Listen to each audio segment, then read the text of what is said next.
What do you got on P Diddy? That's the latest thing in the news. Sounds like there may be some type of a connection there. Now, P Diddy has been getting away with all kinds of stuff. There was that shooting that he walked from. Shawn took the fall for it. And we've seen some clips of him beating on women. Two of them are minors. Two of the women that are suing him were minors when he molested them. And he molested them in a very brutal manner. What do you got on P Diddy? That's the latest thing in the news. Sounds like there may be some type of a connection there. Let's just start at the very beginning with him. So P Diddy, he's an interesting story. His dad was a drug dealer who got shot. I've been told the contract was sanctioned by Frank Lucas, but I'm not sure. And then he and his mom moved north of New York City, and I believe he went to Howard for a couple of years, and he dropped out. And then he did various things for various record companies. And then in 1993, he and Clive Davis founded Bad Boy Records. Clive Davis, how do you describe Clive Davis? There's an infomercial about him now, which is a document. It's being called a documentary. And it makes him look like this benign octogenarian that's helped all these rock stars with their careers. But people in the music industry really don't like Clive Davis, most of them. And his criminality is kind of amazing. He got busted. He's been for filing false tax returns 3 times and then defrauding the IRS 3 times. He was involved in the biggest payola scandal. That's when record companies give money to radio stations to play their songs. Mm-hmm. He was part of the biggest payola scandal of all time as president of ABC Records. And then there was a Genovese crime guy named Pasquale Falcone, and he got busted smuggling 22 pounds of heroin into the United States. And the Justice Department started digging into him, and they came across all these shell companies that he headed. And Clive Davis was funneling money from ABC Records to these shell companies. So I've just told you about 2 decades worth of criminality by Clive Davis, and that guy has not spent one night in jail. That's what's amazing about him. So in 1993, I think he takes P. Diddy by the hand and they get on the yellow brick road.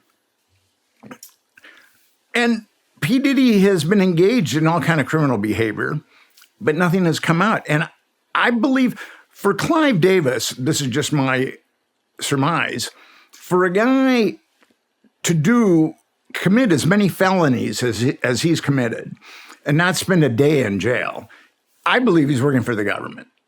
On some level, as an informant. I mean, who knows? But so an informant for what? What makes you think he's working for the government? I would say like an informant for the FBI or... For what?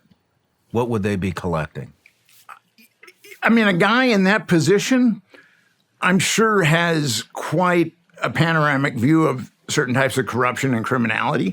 Where? In what realm? In the music realm. Do you think the FBI is actually interested in the music realm? Yeah, I mean, there's all kinds of laws on the books about what people could, like the payola scandal. It's against the law for people to give money, for record companies to give money to radio stations. And who knows? I mean, I've heard that that's still going on, but the FBI might want. It's difficult to know. I mean, the FBI might want to enforce that law. I mean, the Epstein stuff totally makes sense to me. It totally makes sense how that guy would be in intelligence and in holding as many U.S. politicians and elites as they possibly can with blackmail. That makes perfect sense to me. I'm not familiar with this man. I don't think that would be on the same level, you know. And I have no idea. This is the first I'm hearing about this, so just take whatever I'm saying with a grain of salt. But it seems very low level compared to the Epstein stuff. Well, the thing about Clive Davis and why I'm suspicious of Clive Davis is how do you commit that many felonies and not spend a day in jail? Yeah. I mean, that doesn't make any sense to me. Yeah. And then he gets busted committing felonies, and then he gets like the next great record executive job. And then he gets busted doing something else, and then he gets the next great record executive job. So I think that the only way that you can commit those kind of felonies and not spend a night in jail is if you've got something worked out. Do you think they're holding him?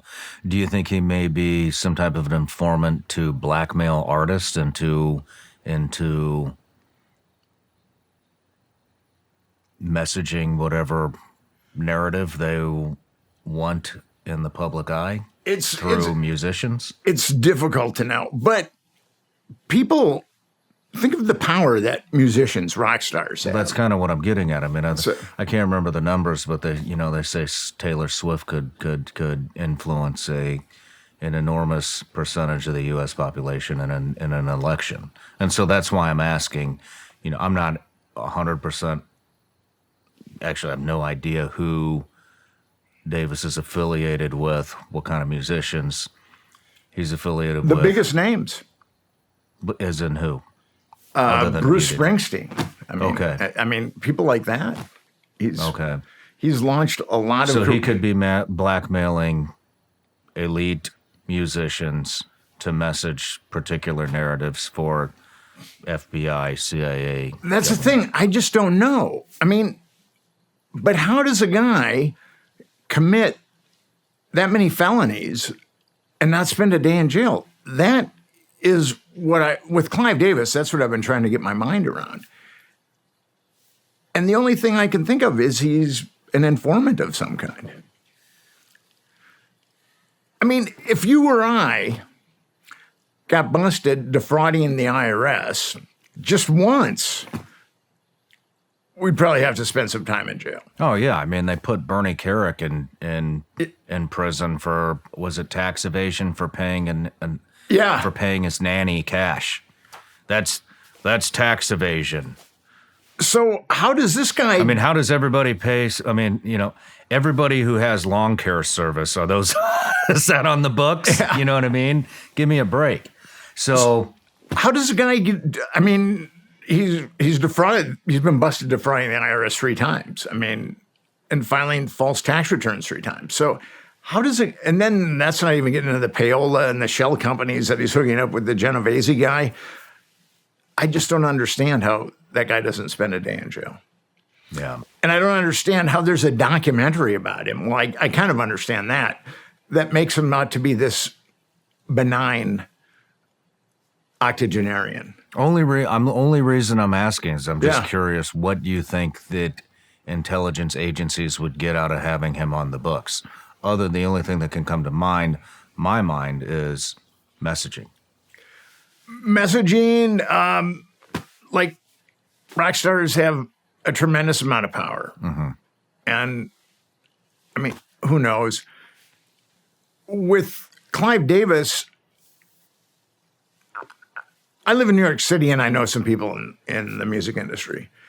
And they look at him as like the Antichrist. I mean, really? Yeah. There's this infomercial, aka documentary about him that, as I said, makes him look as a kindly octogenarian. But the people that I know in the music industry do not hold Clive Davis in very high regard. And in 1993, he hooks up with P Diddy, and they launch Bad Boy Records, which becomes this unbelievable success. Now, P. Diddy has been getting away with all kinds of stuff. There was that shooting that he walked from. Shawn took the fall for it. And we've seen some clips of him beating on women. I mean, that's pretty standard operating procedure for him. But now there's 8 lawsuits that have been filed against him for sexual assault. Didn't he skip the country immediately after his place was busted? Well, he was going to skip the country, He didn't. but I think he stayed in Florida. And I could be wrong there, but he's got these 8 lawsuits. 2 of them are minors. 2 of the women that are suing him were minors when he molested them. And he molested them in a very brutal manner. How so? Well, they were minors, and he was very forceful. And then the 5th lawsuit has been filed by Little Rod, who also claims that he was sexually assaulted. But he said, and this is where a lot of the traction is coming from in the media, he was talking about like Cuba Gooding Jr. and other people being in on P Diddy's sexual sexapades or sex escapades. And but Little Rod said that P Diddy was trafficking minors too. So we've got 3 accounts of P Diddy trafficking minors. And his houses in LA were searched and Miami, and there was hidden cameras. And Homeland Security, it's kind of strange. Homeland Security were the people that like spearheaded the investigation. It's usually the FBI that does that. Homeland Security does have a human trafficking division, so it's entirely possible that it's on the up and up, but I'm not quite sure because those search warrants emanated from the Southern District of New York. And why would the Southern District of New York execute search warrants in LA and also Miami? Why wouldn't they just have the U.S. Attorney for Los Angeles or Miami execute those search warrants? And the fact that they emanated from the Southern District, that the U.S. Attorney there is Damian Williams. And Damian Williams, because it's Damian Williams, we know the fix is in. And this is the nexus between Epstein. Damian Williams is the nexus between Epstein and P. Diddy. Interesting. Williams was the one, that the trial of Maxwell, there were 4 Epstein victims that were called to testify. Now, those victims had only been molested by Epstein and Maxwell. They had not been molested by any of the power brokers. That was a very carefully choreographed trial.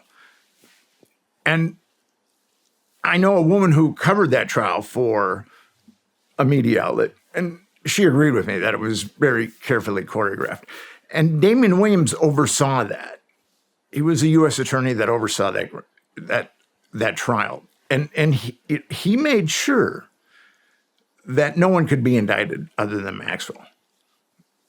And so now he's in charge of the P. Diddy investigation. No matter where you're watching Shawn Ryan Show from, if you get anything out of this, please like, comment, subscribe, and most importantly, share this everywhere you possibly can. And if you're feeling extra generous, please leave us a review on Apple and Spotify podcasts.